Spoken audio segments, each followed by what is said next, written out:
17장 말씀을 통해서 배도할 것인가, 끝까지 믿음을 지킬 것인가 라는 제목으로 하나님의 말씀을 나눠보도록 하겠습니다. 데살로니가 교회는 마지막 때 교회의 모형이라고 저는 생각합니다. 왜냐하면 데살로니가 교회는 예수 그리스도를 믿는 믿음 때문에 핍박과 환난을 받게 되죠. 그럼에도 불구하고 그들이 그 핍박과 환난 가운데서 끝까지 믿음을 지킵니다. 믿음을 지킬 뿐만 아니라 믿음의 역사, 사랑의 수고, 소망의 인내함을 통해서 아가야와 그리고 마게도니아 지역에 소문난 교회가 되죠. 바로 이런 교회가 하나님께서 기뻐하시는 교회고, 마지막 때에는 바로 이 핍박과 환난을 통해서 정결케 되며 우리의 삶을 통해서, 우리의 말뿐만 아니라 삶을 통해서 복음을 땅끝까지 증거하며 주님 오시기를 예배할 것입니다. 예수님의 말씀 들어보면 마지막 때에 온 세계 교회가 예수님께 속했다는 것 때문에 핍박과 환난을 받을 것이라고 말씀하셨죠. 이것이 마지막 때의 징조 중 하나입니다. 주님께서 마지막 때 징조의 여러 가지를 말씀하시면서 주님께서 우리에게 주신 말씀은 뭔가 하면, 마지막 때 너희가 내 이름을 인하여 모든 민족에게, 온 세계 사람들에게 핍박을 받게 될 것이다. 그런데 그것 때문에 또 어떤 일이 일어나죠? 교회 안에 믿는다고 하는 사람들 가운데 많은 사람들이 믿음에서 떠나 믿음을 버리게 되는 일이 있습니다. 배도하는 일이 있다는 거죠. 배도하는 일이 있을 거라고 지금 말씀하셨는데, 여러분들 아시는 것처럼 핍박 일어나기 전에 지금 교회 안에 배도의 물결이 지금 넘치고 있습니다. 그래서 주님 말씀하십니다. 그런데 미혹과 핍박과 환난이 있겠지만 끝까지 믿음을 지켜야지 구원을 얻을 것이다 라고 말씀하시죠. 그 가운데, 이런 핍박과 환난 가운데 끝까지 믿음을 지키는 데살로니가 같은 교회를 통해서 하나님의 이 천국 복음이 땅 끝까지 전파되어 갈 것이고 그제야 끝이리라. 이게 주님의 계획입니다. 이 하나님의 말씀이 말씀대로 이루어질 걸 믿으시죠? 그렇다면 우리가 준비해야 되겠죠. 준비, 그죠? 지금 쓰나미가 온다고 광고를 했는데 그걸 쓰나미가 와? 믿으면 어떻게 되겠습니까? 준비해야 되겠죠. 지금 쓰나미가 닥치고 있으면 빨리 높은 산으로 가십시오 라고 말하는데 그걸 듣고도 준비하지 않고 이 경고를 듣고도 움직이지 않으면 어떻게 됩니까? 쓰나미에 밀려가는 거죠. 지금 배도의 쓰나미가 오고 핍박과 환난의 쓰나미가 오는데 준비하고 있지 않고 안일하게 내가 한번 구원받았으니까 영원히 구원받겠지, 그런 마음을 가지고 세상과 타협하고 죄와 타협하고 사시면 이 쓰나미에 쓸려가게 됩니다. 우리는 반드시 준비해야 됩니다. 여러분, 하나님의 말씀대로 하면 하나님 나라 들어가는 사람 많지 않습니다. 누가복음 13장 23절에 보면 어떤 사람이 와서 예수님께 주님, 정말 구원받을 자가 적습니까? 라고 물은 거죠. 왜 그 사람이 예수님께 구원받을 자가 적을 거냐고 물어봤겠습니까? 우리 예수님은 하나님 나라 들어가는 것이 쉽지 않다는 거죠. 맞습니다. 예수 그리스도께서 우리 위해서 죽으시고 부활하신 이 복음을 믿지 않고는 결단코 하나님 앞에 어렵다면 받을 수가 없죠. 그런데 도대체 이것이 뭐냐 그죠? 예수를 믿는다는 것이 뭐냐 그죠? 그 믿음의 결과로 일어나는 일이 뭐냐 그죠? 오늘 말씀을 통해 나눠볼 것입니다. 바울은 늘 말했습니다. 너희가 하나님 나라에 들어가기 위해서 많은 환난을 겪어야 하리라. 우리 예수님 말씀하십니다. 구원받을 자가 적습니까? 라고 묻는 그 제자에게 너희가 좁은 문으로 들어가기를 힘쓰라고 말했죠. 그날은 들어가기를 원해도 못 들어간다는 겁니다. 준비되지 않으면 못 들어가는 거죠. 여러분, 지금은 아직 기회가 있습니다. 은혜의 때죠. 하나님께서 계속해서 주의 종들을 통해 말씀하시는데 불구하고 여러분이 어떤 말씀에 귀를 기울이냐에 따라서 준비될 수도 있고, 아니면 준비도 되지 않는데 평안하다, 평안하다, 괜찮다라는 이런 메시지를 듣고 준비하고 있지 않다가 쓰나미가 왔을 때 쓸려갈 수 있습니다. 오늘 그런 의미에서 10장 말씀을 통해 우리가 어떻게 이 미혹과 핍박과 환난의 시대에 끝까지 믿음을 지키고 하나님 앞에 설 수 있는지 말씀을 통해 살펴보도록 하겠습니다. 첫 번째 나누고 싶은 말씀은, 마지막 때 어떤 환난과 핍박 가운데서 끝까지 믿음을 지키려면 저와 여러분이 가짜가 되면 안 돼요. 가짜. 진짜 참 예수 그리스도의 제자가 되어야 됩니다. 믿습니까, 여러분? 참 예수 그리스도의 제자가 되기를 주님을 축복합니다. 핍박과 환난과 이런 미혹이 오는 이유는 마지막 때 또 알곡과 가라지를 갈라놓는 하나님의 역사죠. 여러분, 참 제자가 되어야 됩니다. 참 제자는 바울처럼 오직 복음과 그리스도를 사는 자죠. 사도행전 20장을 한번 보겠습니다.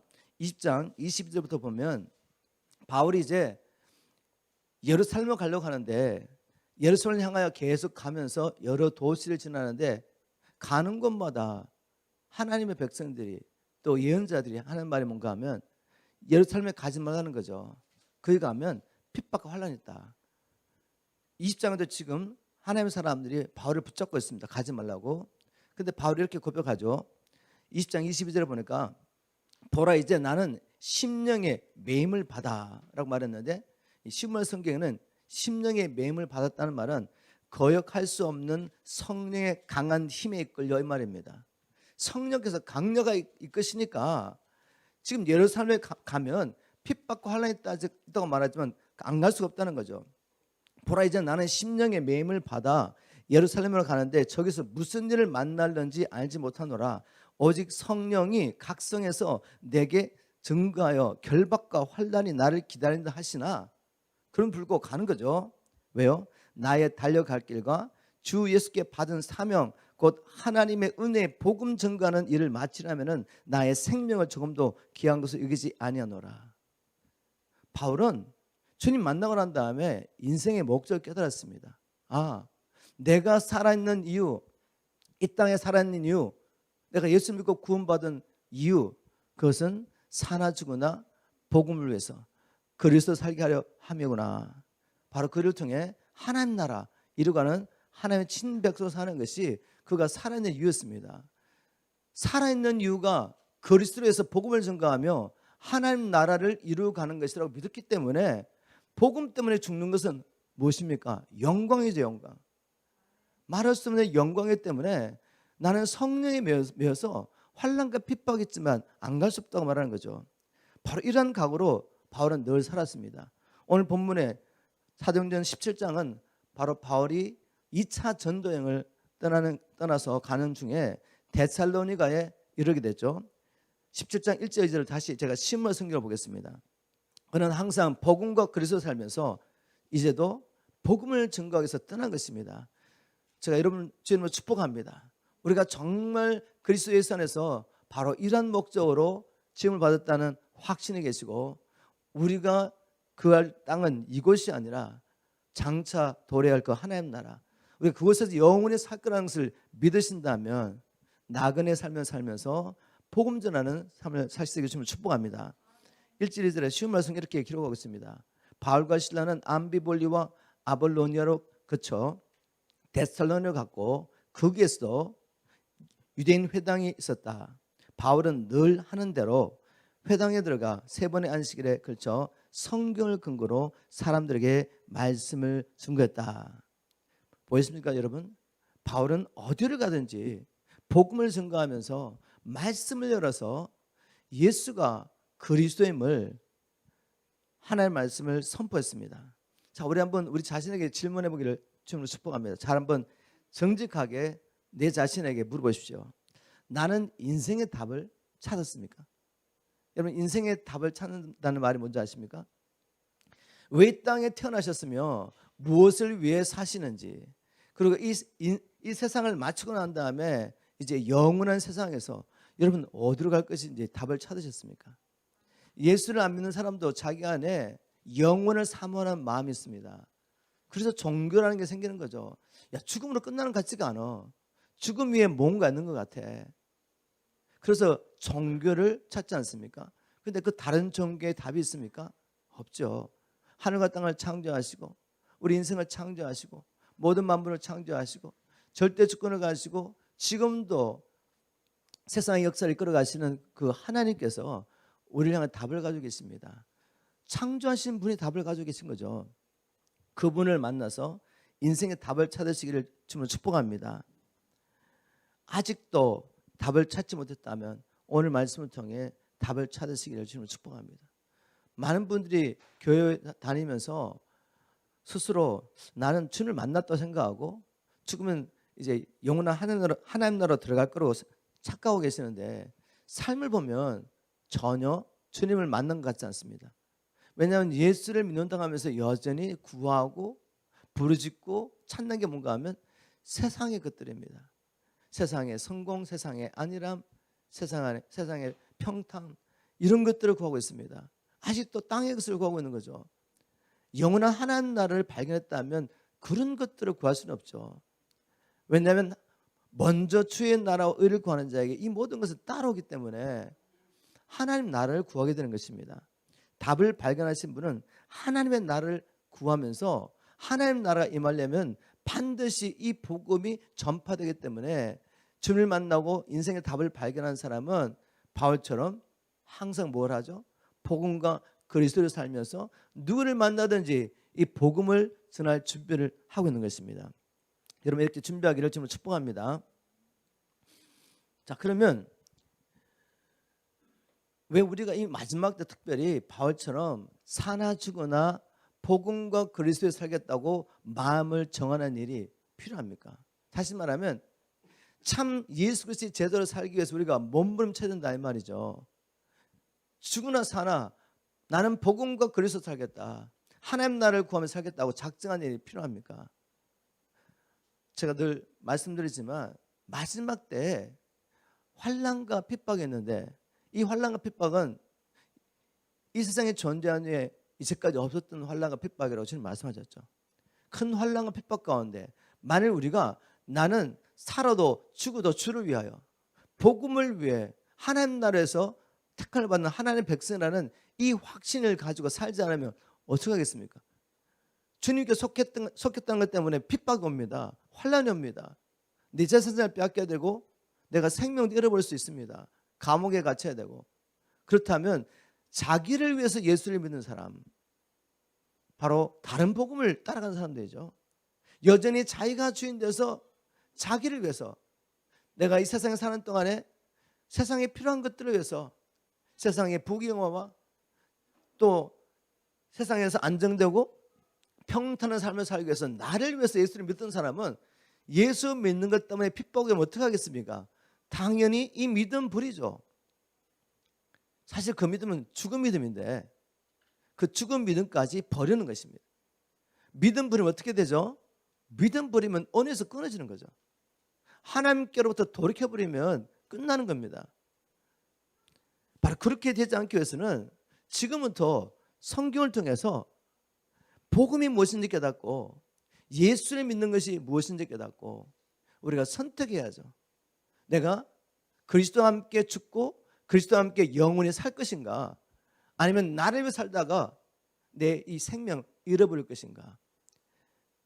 여러분, 주님을 만나는 첫 단추를 제대로 채우셔야 됩니다. 첫 단추는 뭔가 하면 예수님께서 자기를 쫓는 자에게 마가복음 8장 34절에 보면 누구든지 나를 따라오려거든 자기를 부인하고 자기 십자가를 지고 나를 쫓을 것이니라 말씀하셨죠. 자기를 부인한다는 게 무엇입니까? 35절 설명하세요. 주님께서 너희가 만일 너희 생명을 구원코자 하면 잃어버릴 것이요 나와 복을 위해서 잃어버리면 살리라. 왜 애초에 우리가 생명을 잃어버린 상태에서, 즉 죽음 가운데 태어났습니까? 이 땅에 태어난 모든 사람들은 영적으로 살아서 태어난 사람 아무도 없습니다. 영적으로 죽은 상태에서 태어나는 거죠. 바로 아담과 하와가 자기로서 살겠다고 스스로 선악과를 먹고 내가 스스로 선악을 분별하고 내 인생 내가 선택하며 살겠다고, 즉 자아를 따라 살겠다고 결정한 순간에 영적인 죽음이 임한 거죠. 죄의 싹슨 사망, 그죠? 그래서 사는 길은 무엇입니까? 자아를 따라 살겠다고 하다가 죽었기 때문에 이제는 자아를 부인하는 것이 사는 길이죠. 바로 이것이 예수를 믿기 위해서 첫 번째 우리가 해야 될 회개인데, 이 회개하셨죠, 여러분? 이렇게 결단하고 회개했지만 또 누가복음 9장 23절에 보면 자기 부인, 자기 십자가 지고 쫓아가는 일을 날마다 하라고 했죠. 자기를 부인하고 날마다 십자가를 지고 따라오라고. 그래서 바울도 나는 날마다 죽노라 이렇게 말했습니다. 우리가 날마다 십자가를 지고 하나님을 쫓아가야 됩니다. 왜냐하면 마귀는 끊임없이 포기하지 않고 우리를 유혹하고 미혹해서 우리를 위해 살도록 충동질하기 때문에 우리는 날마다 십자가를 지고 주님을 쫓아가야 됩니다. 이렇게 결단하고 살지 않으면 쓰나미에 휩쓸리게 되죠. 예수를 믿는 것 때문에 어려움이 왔을 때 우리는 배도하게 됩니다. 또 말씀 보겠습니다. 2절에 보니까 바울이 늘 하던 대로 회당에 들어가 3번의 안식을 걸쳐서 성경을 근거로 사람들에게 말씀을 전했다라고 말했는데, 이제 우리가 복음과 그리스도 살려면 구체적으로 뭘 준비해야 되겠습니까? 누구를 만났는지 성경을 열어서 뭐를 전하라고요? 예수가 왜 메시아이고 하나님의 아들이신 것을 증거할 수 있어야 됩니다. 우리 한번 상상을 동원해 가지고 여러분이 지금 사도행전 17장에 그 회당으로 한번 가보겠습니다. 그 회당에는 유대인들과 또 유대교를 믿는 이방인들이 안식일마다 모입니다. 이렇게 모여서 성경을 열어가지고 누군가 선포하겠죠. 계속 성경을 가르칩니다. 그런데 그 가운데 복음이 선포되지 않으니까 그냥 앉아 있는 것입니다. 정교행위를 반복하고 있는 것이죠. 여러분, 왜 우리가 복음을 준비해야 되고 누구를 만나는지 복음을 선포해야 되고 교회에서 이 강단에서 항상 성경을 열어서 복음을 선포해야 됩니까? 이 복음이 아니고는 영혼이 살아난다지 않기 때문에 안식일마다 늘 누군가 나와가지고 성경을 열어가지고 성경을 읽으면서 메시아를 기다리고 있는데 불구하고 하나님의 성령의 능력으로 이 복음을 풀어주지 않으니까 다 잃어버린 영혼을 앉아 있는 거죠. 그런데 자기 스스로는 어떻게 생각했죠? 나는 하나님의 자녀다고 생각했습니다. 나는 아브라함과 이삭과 야곱의 하나님을 믿고 있기 때문에 저 이방인들과 여호와 하나님을 믿지 않는 자들과 달리 나는 하나님의 백성이라고 믿고 있는 거죠. 여러분, 지금도 21세기에 똑같은 일이 일어나고 있습니다. 교회 안에 수많은 사람이 앉아있지만 성경을 열어서 예수가 그리스도인 이 복음을 날마다 선포하지 않으면 사람들은 잃어버린 영혼 그대로 앉아있는 것이죠. 그리고 헛되이 믿고 있습니다. 주님 오실 때 나는 구원받을 거야. 그런 일은 일어나지 않을 겁니다. 우리가 살아있을 때 내가 예수를 믿는 살아있는 믿음의 증거 반드시 필요하죠. 내가 구원받은 증거 반드시 필요합니다. 죄와 사단의 권세에서 벗어나서 이제는 하나님의 나라를 창조하신 창조의 목적으로 살고 있는 이 삶, 살아있는 믿음의 증거가 있어야지 주님 오실 때 심판에서 구원을 받죠. 바로 이런 일이 일어나기 위해서 우리가 복음으로 무장해야 되고 누굴 만든지 복음을 전할 수 있도록 준비해야 됩니다.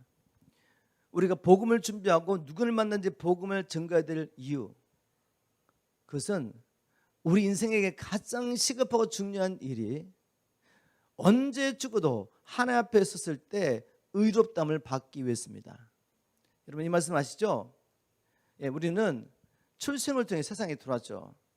그런데 언젠가는 사망을 통해 죽음을 통해 이 세상을 떠나게 됩니다. 이 세상에 영원히 살 수 있는 방법은 없어요. 우리 주님이 오실 때까지 살아계시면 이 혈과 육을 가진 몸이 아니라 영원히 살 수 있는 영원한 몸으로 변화돼서 하나님을 만나게 되지만 그 전에 태어난 모든 육체는 사망을 통해 세상을 떠나게 되죠. 세상을 떠나면 어떻게 됩니까? 우리 존재가 사라집니까? 아니죠. 육체라는 것은 우리의 본체인 우리의 영혼을 담고 있는, 이 세상에 사는 동안에 우리 영혼을 담고 있는 집에 불과하죠. 우리 안에는 또 영체가 있습니다. 영의 몸이 있는 거죠. 이제 육신의 죽음이 임할 때 이 영체가 몸을 빠져나오는 거죠. 영혼이 빠져나오는 것입니다. 그런데 영적인 몸이 또 있습니다. 그죠? 이 영체가 빠져나와서 하나님 앞에 서서 심판주신 하나님 앞에 서서 우리가 천국 갈 것인가 지옥 갈 것인가 심판을 받게 되죠. 그때 하나님 앞에 의롭다함을 받지 못하는 모든 영혼은 어디로 갑니까?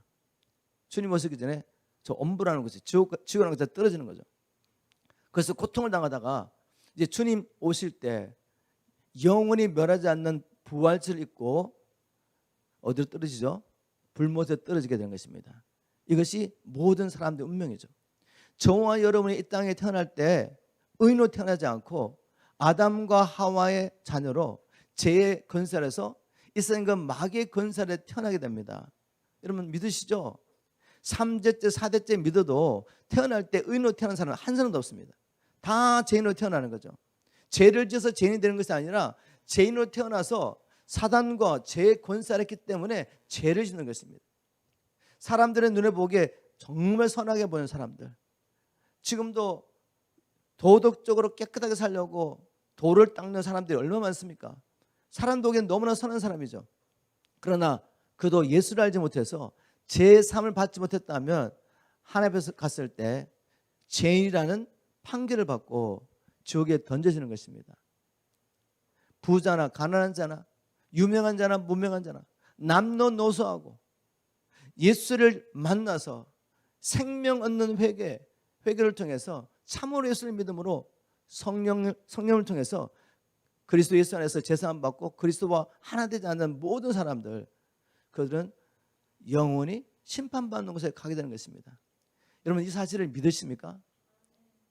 이 사실을 믿는다면 하나의 마음을 가지고 영혼들이 지금 죽어간 것을 바라보라는 거죠.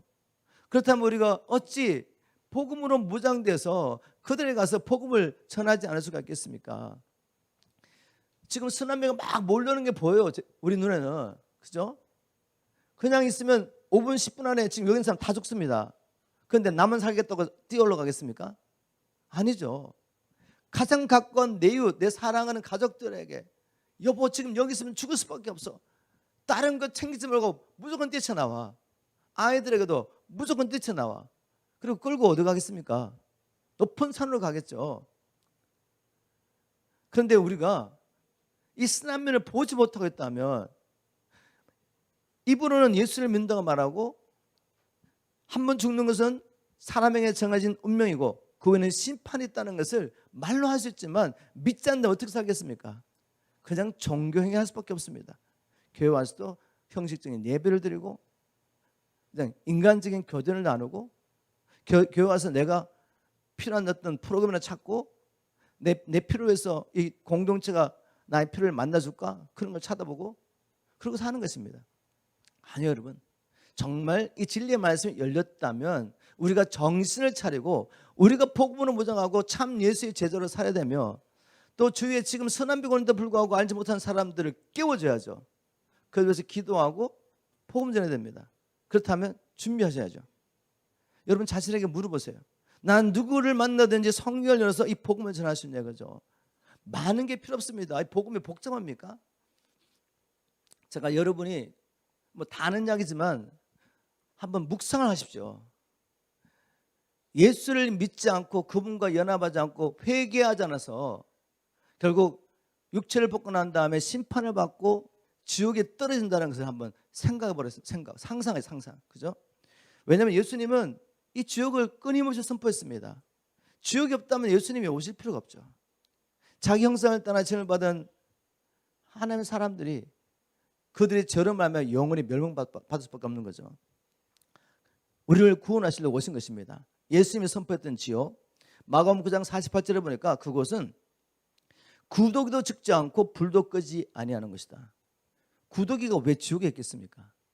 여러분 지옥 갔다 오신 분들 간증 많이 들어보셨죠? 요즘 유튜브 들어가시면 천국 지옥 간증 치시면 정말 많습니다. 저는 의도적으로 계속해서 천국 지옥 간증을 듣습니다. 왜요? 내 자신에게 계속해서 기억나게 하는 것입니다. 천국은 이런 것이고 지옥은 이런 것이다. 그래서 저도 정신을 차리고 바울처럼 육체를 쳐 복종시키는 일을 하나님께 기도하면서 은혜로 하고 있고 또 어떻게든 제게 맡겨진 영혼들이 나와 함께 주님 앞에 설 수 있도록 제가 목회에서 최선을 다하고 이분들을 준비시켜서 할 수 있는 한 하나님께서 우리에게 보내주는 사람을 한 사람도 잃어버리지 않고 구원할 수 있도록 복음 전하는 사람을 준비시키는 거죠. 여러분 천국과 지옥을 묵상하십시오. 지옥은 구더기도 죽지 않는데요. 뜨거운 불꽃 가운데 구더기가 죽지 않으면서 뭐 하겠습니까? 거기 있는 사람들의 살을 깔아먹고 있는 거죠. 여러분 구더기 여러분 속에 들어가가지고 계속 기어다니면서 여러분 살을 깔아먹는다고 한번 생각해 보십시오. 얼마나 고통스럽고 불편하십니까? 그죠? 근데 이런 고통이 하루 이틀도 아니고 100년, 1000년도 아니고 영원히 계속된다? 우리 이성으로는 이해할 수 없습니다. 그렇지만 하나님의 말씀이기 때문에 우리는 믿는 것입니다. 또 예수님이 이렇게 말씀하셨습니다. 부자와 나설의 비유. 이 부자가 지옥에 떨어져서 어떻게 고통당하는지 보십시오. 23절, 24절 제가 현대의 성경을 읽어보겠습니다. 이거 주님이 하신 말씀이에요. 부자가 지옥에서 고통을 당하는 중에 쳐다보니 멀리 아브라함이 보이고 나설은 그의 품에 안겨 있었다. 그래서 그는 큰 소리로 아버지 아브라함이요? 지옥에 떨어진 영혼이 아브라함을 아버지라고 불러요? 그럼 누구죠? 유대인이죠. 자기는 아브라함과 이삭과 야곱의 하나님을 믿고 섬겼다고 생각했는데 눈 뜨고 보니까 육체를 벗고 이제 들어가 보니까 그 지옥이었단 말이죠. 그죠? 문맥상에 보면 유대인뿐만 아니라 그는 잘 믿는다는 바리새인입니다. 바리새인. 그가 지옥에 떨어져 가지고 아버지 아브라함이여 나를 불쌍히 여겨 주십시오. 나설을 보내 손가락 끝에 물을 찍어다가 내 혀를 시원하게 해주십시오. 내가 이 불꽃 가운데서 너무 괴로워 죽을 지경입니다. 지옥은 이런 것입니다. 끊임없이 불의 그 고통 가운데서 뜨거운 가운데서 괴로워 죽을 지경인 거죠. 그래서 물 한 방울에 은총을 구했습니다. 그런데 물 한 방울의 은총도 임하지 않는 것이 지옥이죠. 우리가 이 세상에 사는 동안에는 하나님을 거부해도 하나님을 대적하고 하나님의 원수인 마귀를 섬겨도 하나님께서 일반 은총이라는 걸 주시죠. 빛을 의인과 악인에게 똑같이 주시고 비를 의인과 악인에게 똑같이 주고 살 수 있도록 하나님 주시는 거죠. 왜요? 이 세상에 있는 동안에는 어떤 악인도 회개할 수 있는 기회가 있기 때문에. 그러나 일단 심판이 집행되면 그 다음에는 물 한 방울의 은총도 없습니다. 그 불꽃 타는 것에 있어서 영원히 고통을 당하며 부르짖게 되는 것이죠. 그리고 한 번 들어가면 그곳은 나올 수가 없습니다. 아브라함이 이렇게 말하죠. 이뿐 아니라 우리와 너희 사이에는 큰 구렁이 가로놓여 있어서 여기서 너에게 건너가고 싶은 사람도 건너갈 수 없고 거기서도 우리에게 건너올 수 없도록 되어 있다. 다시 말해서 한 번 천국과 지옥 들어가면 천국에서 지옥으로 가는 일도 없고 지옥에서 천국으로 갈 수도 없다는 것입니다. 그러니 지금밖에 기회가 없는 것입니다. 여러분 시급하지 않습니까? 중요하지 않습니까? 지금 내 인생에 이런 저런 문제 때문에 고민할 수가 있겠습니까? 오히려 이런 문제를 통해 하나님께 와야죠.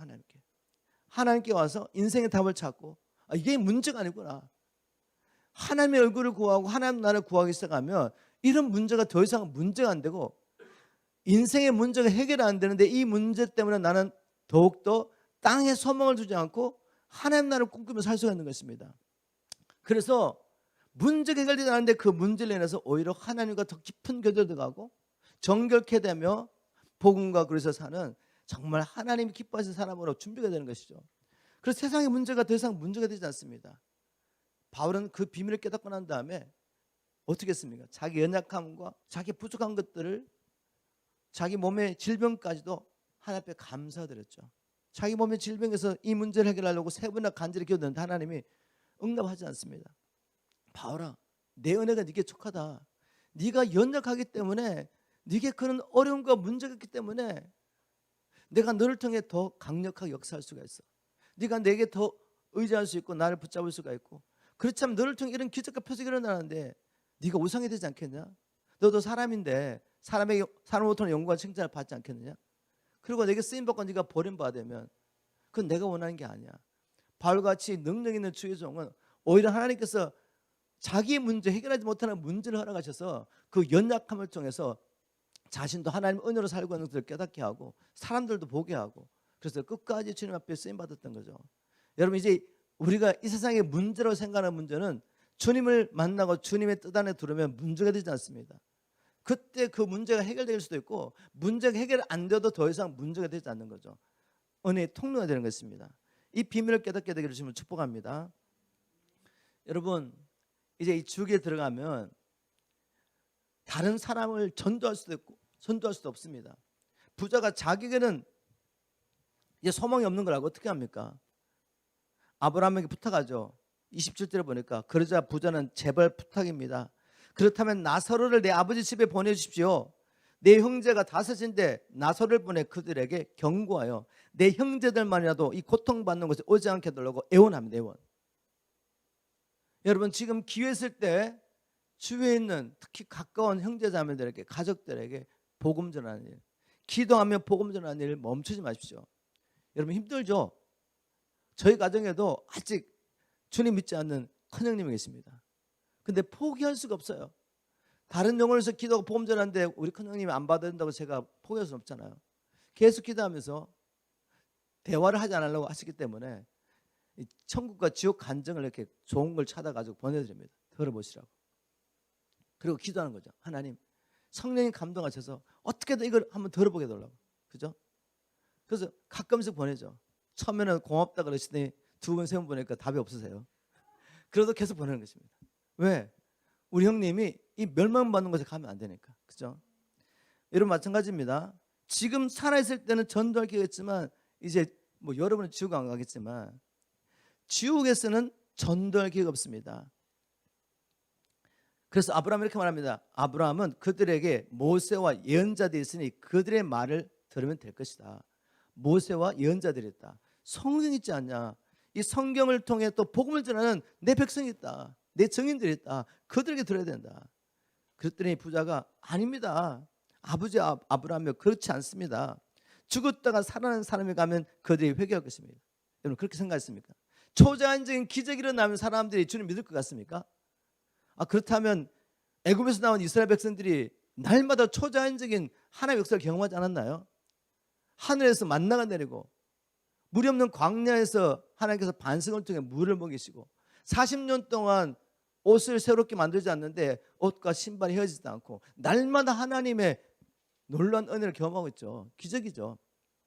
물론 그전에도 홍해를 건너고 하나님께서 초제한적으로 능력과 큰 팔로 바로의 이 군대로부터 이스라엘 민족을 구원한 걸 보지 않았습니까?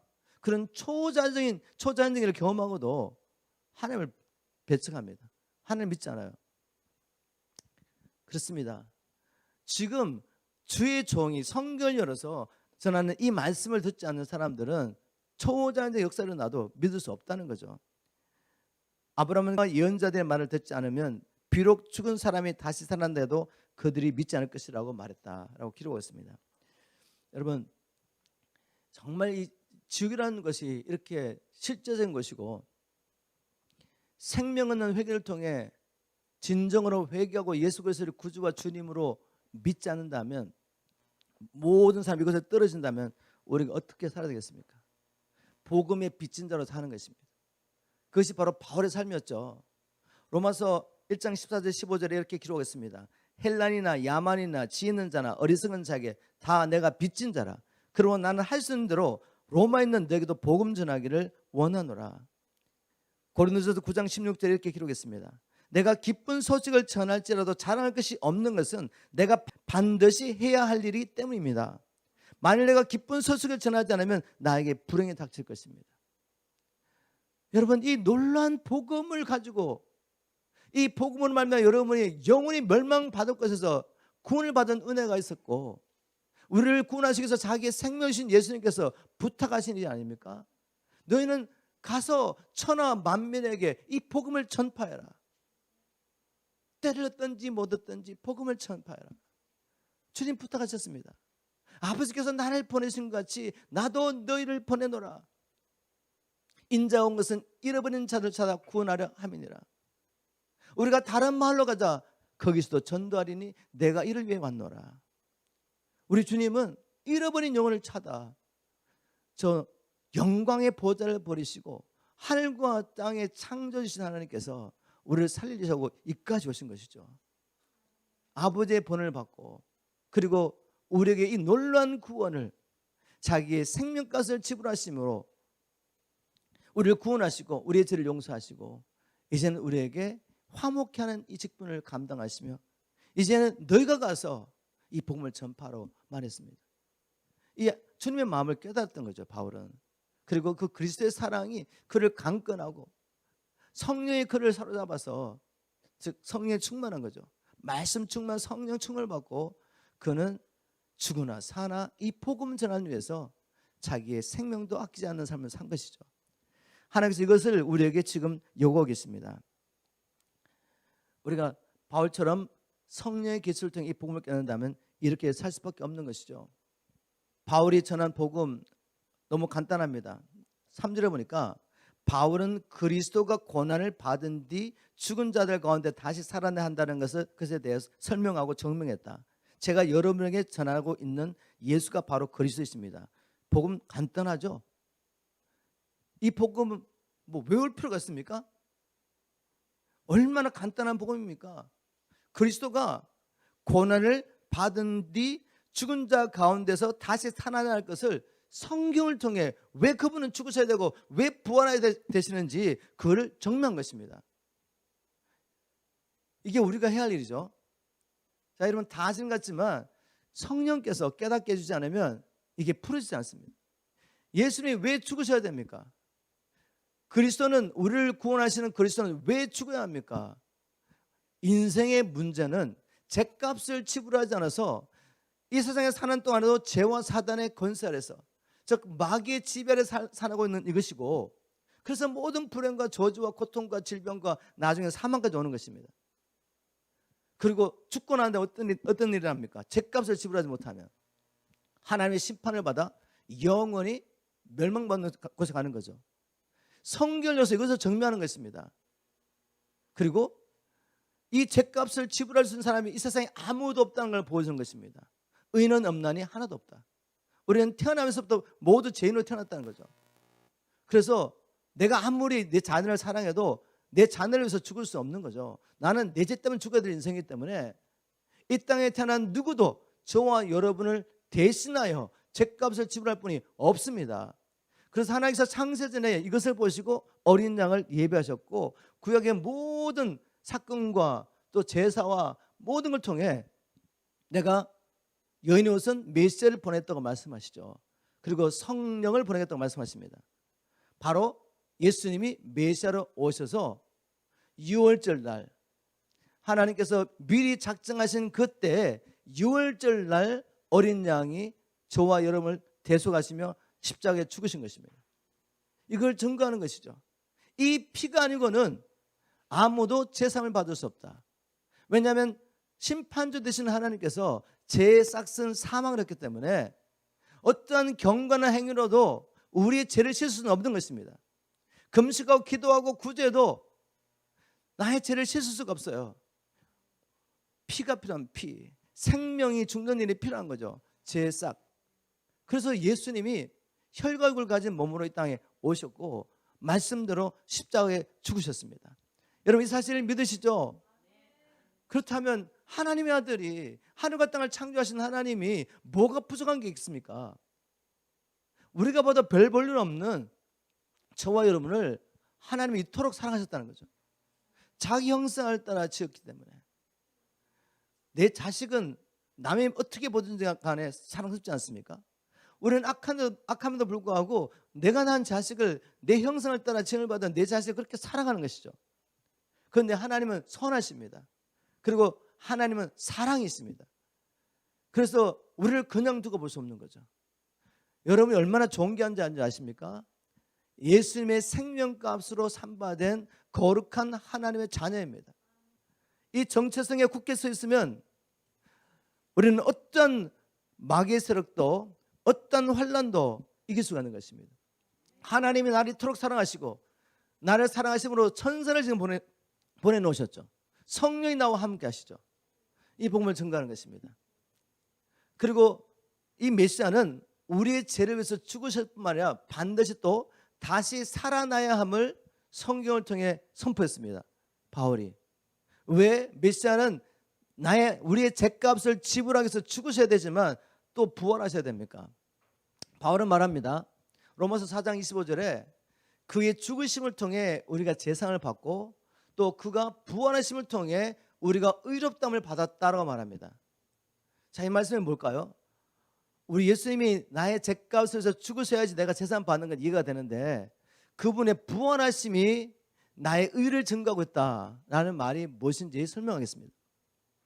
구약 성경에 보면 구약 성경의 모든 사건과 모든 그 성경에 기록된 뭐 제사라든지 모든 것이 예수 그리스도에 대한 계시입니다. 예수 그리스도를 통해 우리 어떻게 구원하실 것인지 하나님 보여준 거죠.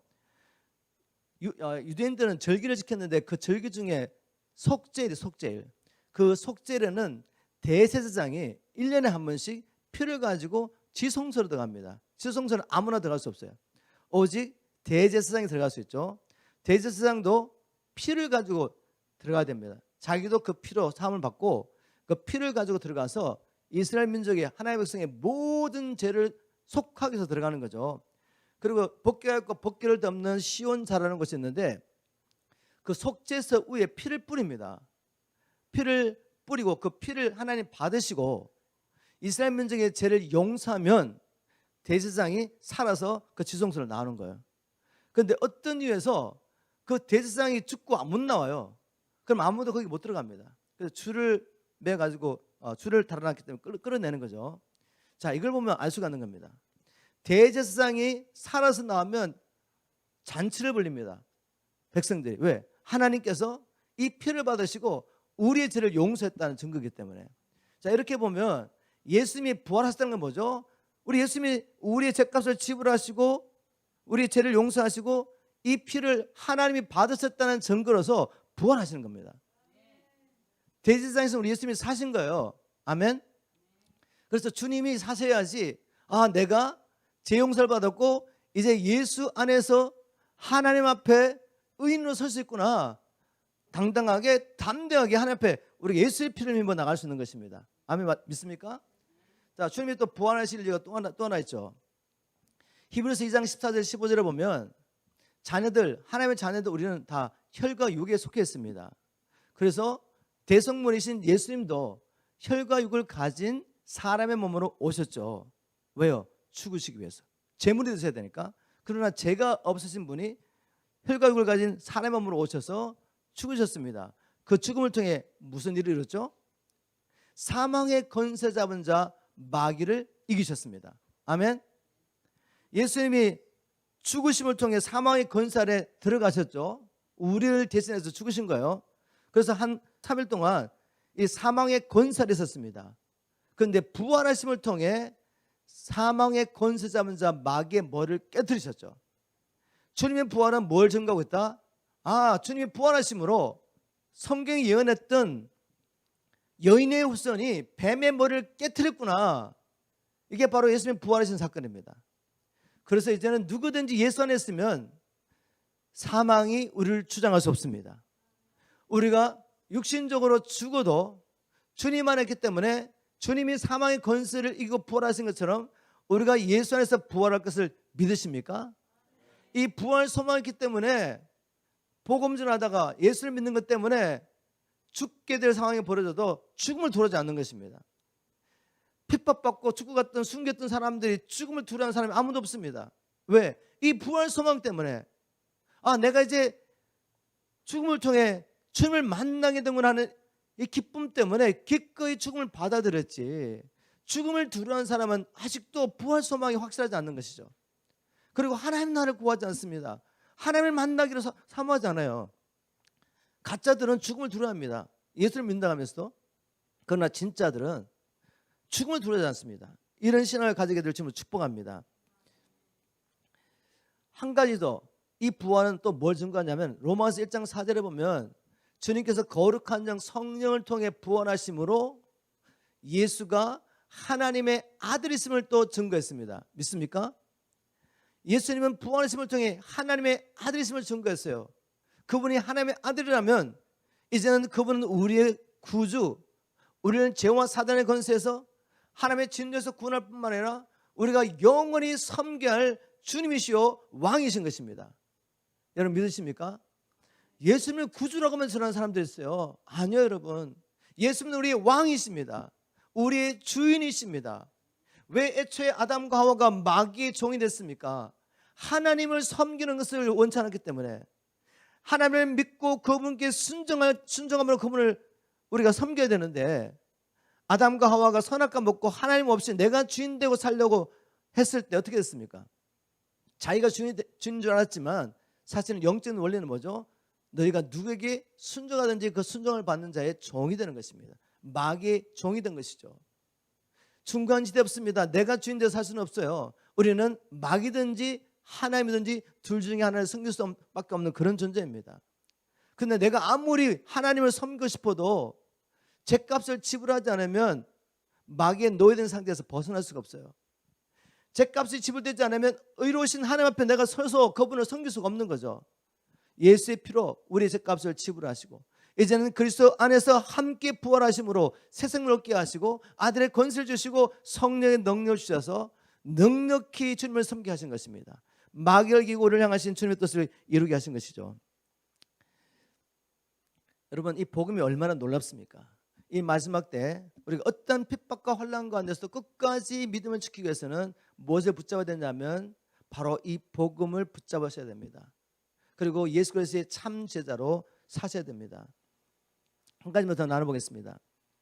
이 데살로니가 교회가 핍박과 환난 가운데서 끝까지 믿음을 지켰던 그 이유가 뭘까? 성경을 통해 살펴보면 사도행전에는 잘 나타나지 않지만 데살로니가 전서에 보면 잘 나타나죠. 이 데살로니가 전서는 바울이 이제 데살로니가 교회에 가서 복음을 전했습니다. 근데 3주 만에 막 어려움이 생겨 어떻게 됐죠? 거기서 나오게 된 거죠. 나오게 되고 난 다음에 너무 불안한 거죠. 3주 만에 복음을 받아들인 저 데살로니가 교회, 영적으로 너무 어린 교회가 이 핍박과 환난을 견뎌낼 수 있었을까? 그래서 걱정이 돼가 누굴 보내죠? 아버지의 마음으로, 어미의 마음으로 실라와 디모데를 보냅니다. 야, 너희들 가가지고 도대체 어떻게 믿음을 잘 지키는지 좀 확인해봐.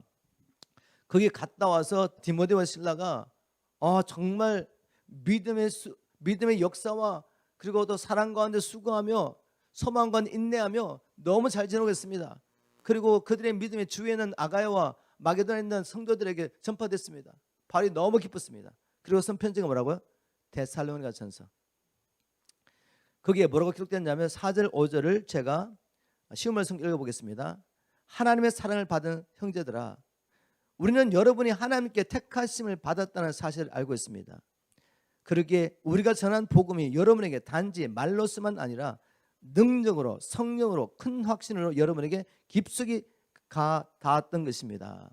자, 그들이 복음을 받았는데 어떻게 받아들였냐면 사람의 지혜로 교리를 그냥 동의한 게 아니에요. 여러분 잘 들어보세요. 믿음이라는 게 두 가지가 있는데 죽은 믿음이 있고 살아있는 믿음이 있거든요. 죽은 믿음은 죽었기 때문에 역사가 없습니다.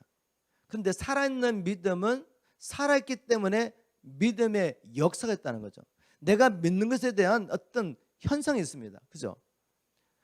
바울이 데살로니가 교회가 그 핍박 가운데서 믿음을 지킨 걸 보면서 내가 하나님께서 당신들 택한 것을 알겠다고 말합니다. 당신들이 이렇게 믿음을 지킬 수 있었던 것은 내가 전한 이 복음을 단지 말로만 받은 게 아니라 성령께서 역사하셔서 능력으로, 성령의 능력으로 복음을 확신하게 된 것입니다. 예수가 그리스도시요 살아계신 하나님의 아들인 것을 정말 믿은 것입니다. 고린도전서 비슷한 이야기겠죠. 고린도전서 2장 4절 5절 제가 현대로 성경 읽어보겠습니다. 내가 가르치거나 전도할 때 지혜의 설득력 있는 말로 하지 않고 성령의 능력으로 한 것은 여러분의 믿음이 사람의 지혜에 의존하지 않고 하나님의 능력에 의존하도록 하기 위해서입니다.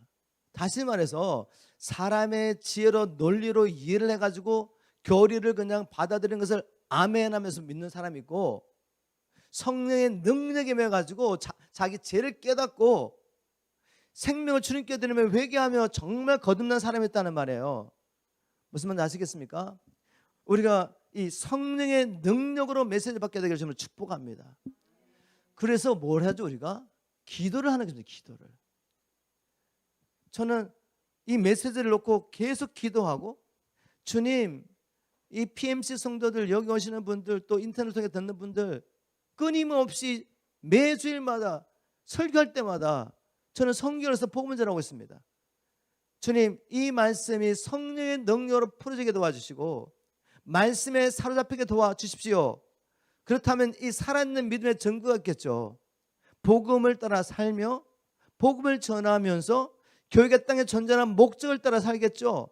그래서 우리 교회를 통해 주님의 오심이 앞당겨지겠죠. 이 복음이 모든 자에게 전파되어 주님 오시니까. 여러분, 오늘도 성령의 능력 받으실 주님을 축복합니다. 말씀을 듣고 잊어버리지 마시고 말씀 붙잡고 기도하십시오. 그러면 성령께서 이것을 열어주십니다.